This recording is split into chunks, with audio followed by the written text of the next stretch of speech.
Hello, I'm Jacqueline Holstead, and you are listening to On Point Conversations. In this podcast series, we share creative marketing, content, and branding strategies that help your business successfully navigate the new normal marketing environment. Hello, and I am Jacqueline Holstead, and this is my podcast, On Point Conversations. And in today's podcast, I talk about branding and marketing and all of those sometimes can result in being involved in more changes within the organization. So I'm going to start a few podcasts of talking about change management, which is not new. The business schools teach it, the marketing schools, you can get online and read all kinds of things about it. But for me, and right now, I think it's another way to look at change. And we've had a lot of change. We always are going to have change. Organizations are that's the way they are, especially if they're going to grow. And even if they get shrink, they're just changes. There are changes in management, there are people who leave, there are people who come. There's changes at the very top, the CEO, which is a big change. There are changes in policy, changes that happen.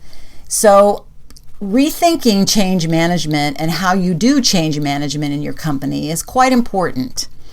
So that's what I want to talk about today. Before I continue, just in case you're not familiar with that terminology, and even if you are, this is just a little bit of a summary about what is change management.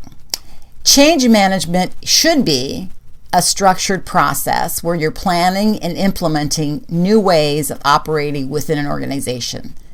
So you've got the process, you've thought through the process, and because you're making these and implementing these new changes, you're going to use that process to help you guide you through. So there are lots of academic disciplines who study this, and there's all kinds of theories and approaches and changes to organizations and how it should be done. But really, central to almost all those theories, I think, at least the ones I know about across the disciplines, is the goal is to make change happen. Is to move an organization forward with the full support and cooperation of everyone who's affected by it. Sometimes the CEO or the upper end management of a company will reject doing too much of this. It's really important in the long run to get that full support. One of the barriers that I often hear is, well, this takes too much time. We need to do this change now. It's either that you take the time to prepare everyone for the effects and get everyone on board for the transition, or you run into barriers during the transition, which then can derail whatever you want to do. So there are a number of change management models that exist, and I urge you to select your own. Choose the one that makes the most sense for you. So one of the most prominent leaders that I know of was John Kotter, or is John Kotter, Kotter, and a professor at Harvard Business School and founder of the management consulting firm Kotter International. And I'm going to follow and talk about his model today because there's so many, and I'd rather just stick with one. It's one that I like. I think it has a lot of good things to it. And then I'll be adding my own interpretations and things within the model. The 4 principles that he brings up, which are simply 4 points. Number 1 is select few plus diverse many. There's number 2 is have to plus want to. 3 is head plus heart. And 4 is management plus leadership. So let's talk about what each one of those means. So select few plus diverse many is looking at your organization, and only you can answer this within your organization. So who drives change in your organization? Do the decisions and directives tend to come from a small group of managers or leaders? Do they just come from the CEO? That's known as a select few, and there's really a danger in that approach in making change, because everyone within an organization that's going to be affected by change, and usually pretty much everyone is, it's called a diverse many. So it's looking at the broader group of people that make up your company and who have to adjust their processes and activities day to day to accommodate change. So thinking through the whole change process, not just here's what we want to do and go forward, but how's it going to affect other people in our organization. When the directives come from a select few, and I've seen this in my experience, there's really that step of understanding what everyone else needs to effectively implement the change. It gets stepped over. It gets skipped. And that allows for people to resist the change, but it can also miss out on an opportunity to not only get them on board, but get them eager to welcome the change when it comes. So it's really a good idea to get representatives from across your organization involved at every step of that change process, from identifying challenges and planning improvements to the implementation and reflection. Yes, it takes a bit longer than just giving a directive, or maybe a little longer than it takes getting a directive, and you will have some challenges, but it'll open you up, and when the change is occurring, have more people on your side to make the change and feel good about it. And it's actually implementable, because sometimes things come from the top down and they're not really able, the staff isn't able to implement them. So they might just throw up their hands and give up, they might quit, they might revolt. There's so many things they can do. So you want to put that step into place. The next principle is have to plus want to. So when you're getting the diverse many involved, so you're getting more people involved in your organization than just those few, your first step is really to move change from something they feel they have to do to something they want to do. I think we all know of situations where when you feel you have to do something, you might do it, but you might be very complacent about it. You might just say, okay, they want me to do it this way. Here are all the mistakes it's going to cause. Here are all the problems it's going to cause, but I'm just going to do it. So you actually want the workforce not to feel like they have to implement the changes or initiatives, but they want to be making the changes, and that is a formula for action. And again, your workforce will then let you know if within this change, there are things that you need to think about as you're going through the process.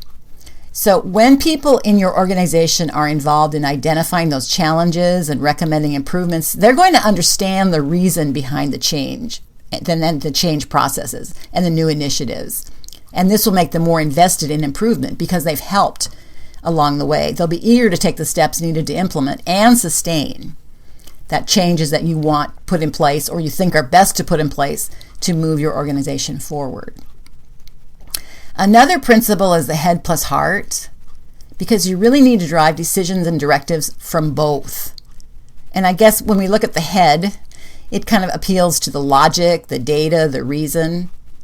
And then the heart, we would talk about that as how people feel and what they want. Putting hard data behind organizational changes and decisions is really smart. But implementing the change requires even more. You can't just put numbers in front of people or data, because that doesn't really, it says something, but it doesn't really motivate people. It also requires employees who are inspired by what the change will mean for their day-to-day work and the organization's ability to fulfill its mission. So taking it even down to how does it benefit them, and how does the organization's ability to fill its mission benefit them? So it means digging a little deeper when you communicate change to your employees.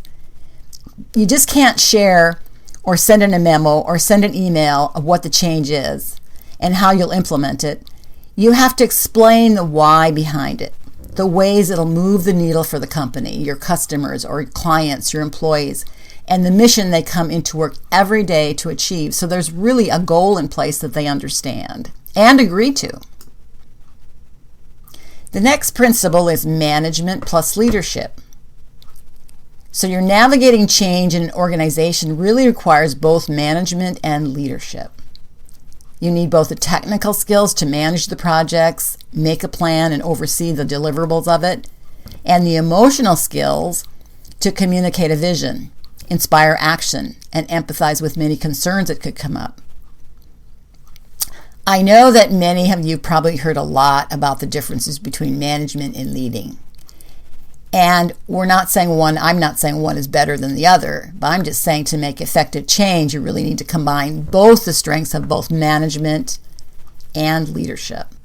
Now let's talk about the steps to making the change management. It's all really good to have these principles, and I'm going to take these from Kotter's because there's other steps involved. He cuts it down to 8 steps. Each one of them can take some time, but at least with 8, you have a manageable amount to think about. The first one is, if applicable, create a sense of urgency. Rather than simply presenting a change that's going to happen, present that as an opportunity that helps the team to see the need for the change and they want to make it happen. So from their standpoint, they're sensing this is good. This is really something we should do, and we should urgently do it as quickly as we can. Then you want to build, number 2 would be build a guiding coalition. Those are going to be the group of your early adopters. From among that diverse many, those are the people who will communicate needs and initiatives to guide the change. So you've created somewhat of a sense of urgency. You've built a guiding coalition. The third one is form a strategic vision and initiatives. So you want to draw a picture, a story if you like, of what life will look after the change. So help everyone to see and want the direction you're headed for, rather than focusing on the steps in front of them right now, because they want to know what the big picture is. People don't necessarily like to get into a place where they're just walking down the steps and they have no idea where this is going, and that will also provide complacency and barriers and people working against it. Enlist volunteers, step number 4, because you really need a pretty big buy-in across the organization to effectively implement change. Use your coalition that we talked about in building your momentum on the urgency, and continue to communicate the vision. The 5th step is you want to enable action by removing as many barriers as you can. So you want to learn where your employees face challenges to implementing a change like this, because maybe there's structural issues. Some companies are defined by silos, so they don't necessarily communicate together. So poor communication or inefficient processes are really going to break down this process to facilitate progress. And they might even draw attention to what's been happening in the past, and what you need to correct now, and also correct in order to move your organization forward. Another thing we like to do is generate short-term wins. It's just like when you're getting ready to run a marathon or training for a marathon. You don't just go out and run that whole amount of miles. You take it a little bit of a time and you celebrate those short-term wins with a reward or feel good, or something that gives you the feeling that I've made progress.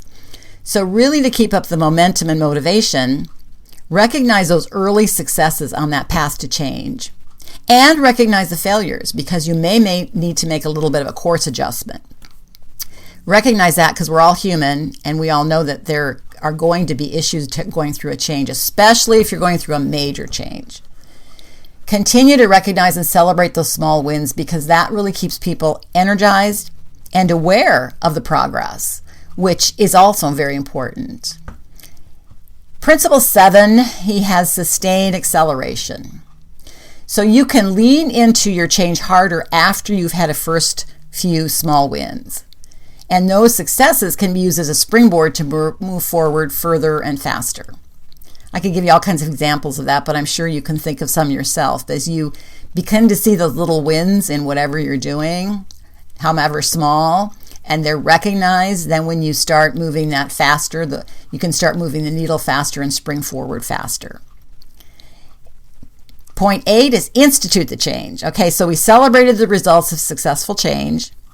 And how do those change processes or initiatives contribute to the organization's overall success? How do they continue to help employees contribute to the mission that they now care about? That is a short synopsis of the 8 steps.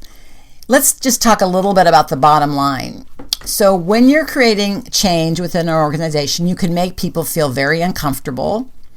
You can make them think they're going to lose their job, or they're going to be laid off, or they're going to have to do something totally different that they have to learn. And, it's hard to learn new things when you don't want to make a mistake. They could dig in their heels or cause underlying problems with some passive aggressive behavior and try to sabotage the changes that you're trying to do and that you understand is necessary. So how does it benefit them and the organization as a whole, and allow them to give input on how to implement and change what they're doing? So they're really vested in the process. People want to be vested in the process. I want to be vested in the process. I don't just want to be told what to do, and I don't find many people do who are motivated and want to be part of the organization. Be sure to build that very clear vision, again, using stories, but don't get people lost in stories. Sometimes stories go on and people get lost, but you want to build a clear vision. Communicate it very effectively to everyone, both the benefits and the small wins along the way, so they're not left wondering what's happening, and then encourage them to take the next step forward. If you do these things and you plan and you know how to move forward, before long, you're going to be achieving your goals as a team. And then you can use that opportunity to get feedback on the process overall, so that the next time it flows even more smoothly. I hope this helped you today. I will be talking about more in the weeks to come about change management and effective ways to go through the changes that you might happen, because there are changes, of course, of all kinds. There's small changes, and then there's major changes. I hope this finds you all well and that you will enjoy this podcast. Again, this is On Point Conversations. I'm Jacqueline Holstead, and I hope you have a really good day. Thank you for listening, and I invite you to join me next week as we talk more about specific actions you can take to reach your own business goals. You can find my library of other inspiring podcasts like this one at onpointthinking.com. Again, thank you for listening. This is Jacqueline Holstead at On Point Conversations.